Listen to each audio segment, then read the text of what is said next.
Mark Rogers TV, the voice of college football. Please subscribe to my YouTube channel for analysis for the game we love across the nation with the best bloggers and media contributors you're going to find anywhere, including Andrew Hutchinson, who joins us from Hogs 247. And we always enjoy the conversation with Andrew. And we've got, of course, Arkansas spring game in the books. Andrew, were you there to brave the, 33-degree temperatures? You know, it was a lot better inside the press box, thankfully, but it was very weird, with the spring game being in Little Rock. I had to get up early that morning and drive to Little Rock from Fayetteville, and it's about a 3-hour drive, and the first part of it was through the snow. I mean, it was April 7th, driving to an SEC spring game, driving through the snow. Think about that for a minute. That's very unusual, and but yeah, it was pretty. And then once we got to Little Rock, it was sleeting and raining and dreary and everything, but as I said, being in the press box made it a little bit better for me. I do have to kind of take that in because we're used to seeing that, let's say, across Big Ten country, even though most of their spring games are usually nice because it's usually nice, relatively speaking, across the country this time of year. But if you catch a Michigan State spring game like I did on Saturday and it's 30 degrees, you're not too surprised. But I caught the replay on the SEC Network or on ESPNU of Arkansas spring game, and as soon as they set the scene, I was a bit surprised. I'm sure the weather will change rather quickly if it hasn't already. Well, Andrew, let's get to the offense because I don't know that there's been as drastic a change from one offensive scheme to another like we've seen under Brett Bielema, now going to Chad Morris. Slow it down, run the fewest plays in the conference versus let's speed it up and dictate to the defense. So what were your impressions from watching the offense run for the first time in somewhat game-like conditions? It was kind of like what we'd seen. They'd opened up a couple of scrimmages before Saturday for the media, and it looked about the same. There's still some kinks that they need to work out, and they're still struggling with the pace of play. And, they don't have one set quarterback. I'm sure we'll get into that. But when you're rotating quarterbacks in and out, that's always difficult. But yeah, there were some guys that, stood out. I thought Devwall Whaley, running back, ran the ball really well, had 62 yards on 8 carries. That was kind of a good thing to see. He hadn't exactly looked the best. There's about 4 running backs right now that are competing for reps, and they'll add a 5th when Rakeem Boyd gets to campus. And I had been the least impressed with him. But I knew the talent was there, and he really showed that talent on Saturday, churning out yards. The wide receivers, there were a couple of guys that stood out, but I'd still like to see more wide receivers making big plays. I know the tight ends. I think C.J. O'Grady had a couple of touchdown catches for 58 yards, and a couple other tight ends made a couple of grabs. But I think the tight ends are going to be more involved in the passing game than maybe even the wide receivers, proportionately speaking. So there was still some struggles. They're still getting the hang of things. It was a very vanilla offense, as Chad Morris described it. And so there's still things they need to get installed and everything. They're probably only at about 25% install. And as you know, Chad Morris's offenses are pretty complicated, pretty fast paced, and have a lot in them. So still a lot of work ahead for the offense. We are talking up the Hogs with Andrew Hutchinson. You can join his work on Hogs 247. Andrew has joined us a number of times in recent months and really set the stage with Arkansas football. And one of the main topics has, of course, been the quarterback situation, which is front and center for most programs. But we have a neck-and-neck quarterback battle. We've got a different style offense and the different scheme coming into play. A wise man once said, Andrew, that nobody can win the quarterback job during the spring game, but a lot of people have gone to the other end of the spectrum where they have looked bad and possibly put themselves in a bad position for August. Because if you look great, sure, the defense is vanilla, the situation's in play that you can look good. But if you look bad, then maybe that's telling us something. So how would you assess the quarterback play? I'd say they were average. I mean, if you look at their stats, they were almost identical. Cole Kelly was just a hair over 50% completion percentage, 10 of 19. Ty Story was 7 of 14, so exactly 50%. Both of them had exactly 126 passing yards, exactly 1 touchdown pass. and were sacked exactly twice each. So pretty similar outings, and they worked with the first and second team offense against the first and second team defense. Kind of rotating in and out. So neither one really got into a groove. After rewatching it this morning, I thought Cole Kelly had the better day. He had a couple of passes that were dropped that would have added to his yardage and added to his completion percentage that would have made him look a little bit better and better than average. But I still, as you said, you can't really win a quarterback job on in the spring game. Arkansas fans, if you talk to an average Arkansas fan who watched the spring game, they would all tell you about how great Dalton Hyatt is. He's the redshirt freshman. Came in the second half whenever they were going with the threes. But, again, I caution everybody, that's against a third-team defense, against a defense full of walk-ons, guys that probably aren't going to see the field other than maybe special teams. And, he ran around quite a bit, and everyone was like, oh, my gosh, he's like the second coming of Matt Jones.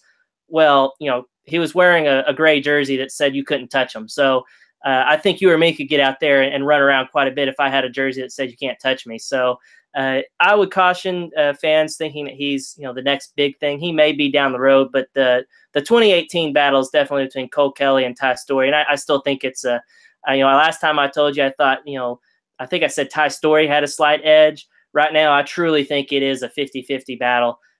Neither one really has an edge because Cole Kelly's come on strong, at the end of spring practice, and Ty Story's kind of just been steady. And I think it's going to go into the fall camp. We love the Arkansas football talk with Andrew Hutchinson from Hogs 247 Sports. Join him right there for Arkansas football coverage. And, of course, subscribe to my YouTube channel where I bring on the best bloggers and broadcasters and writers across the country. So as we flip the page to the defense, I think the cautionary tale is just about the same. They can only be so aggressive. Number one, the scheme's not going to give the offense much to think about.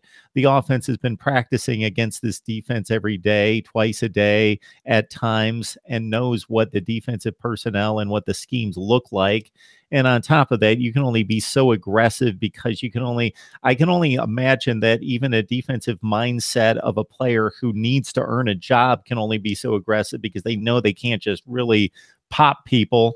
So it's just an assessment of, I would think the coverage skills would be the easiest thing to assess out there out of the defensive backs. But just your thoughts with the change that we've talked about from the 3-4 to the 4-3 from a defense that ranked last in a lot of important categories last year in the SEC.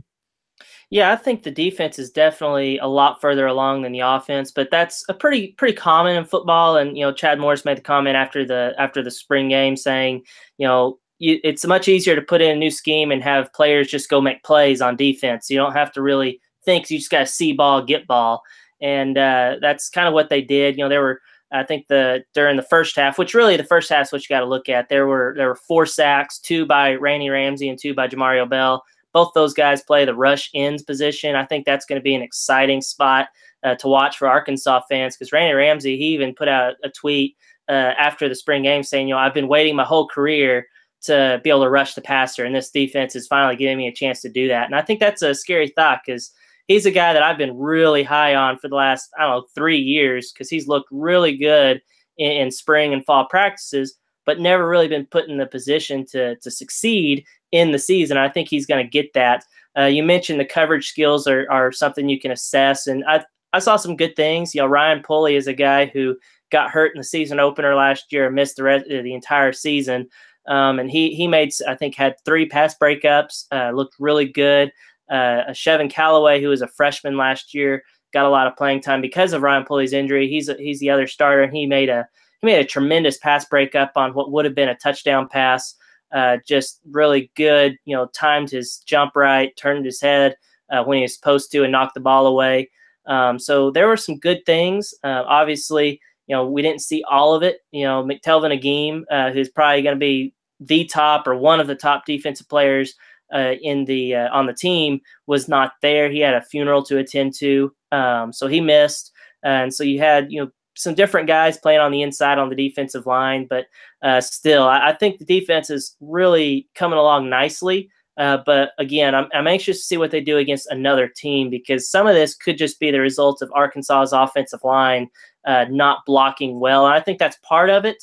We fell into that trap a couple of years ago where Arkansas's defensive line looked like it was going to be amazing, but really it was because the defensive line looked amazing. It's because the offensive line was terrible. I don't think it's going to be quite that extreme this year. I think the offensive line will be improved, but still, I'm anxious to see what Randy Ramsey and Jamario Bell can do against another team's left tackle and see if they can beat him just like they did in the spring game. Now we hope, Andrew, that from the end of spring practice all the way up until the first week of August, that everybody stays healthy and they stay out of trouble. That's pretty much what it boils down to right now for the next couple months. But you covered a ton of ground for us, but I'll leave it wide open for you if there's anybody else that really helped themselves, not just on Saturday, but from the workouts you gathered, everything in its entirety over the last 15 sessions plus the scrimmages. Well, the guy that I've really been impressed with all spring is a wide receiver, LaMichael Petway. I don't know if that's just because I played wide receiver in high school, so I'm naturally drawn to that position. But LaMichael Petway is a guy who came to Arkansas with a lot of potential. Had some other SEC offers. He could have left the state. He's from Arkansas, from Nashville, Arkansas, and he was kind of one of those guys I talked about in some of our previous conversations, where he was in the doghouse with the previous staff, really never got many opportunities.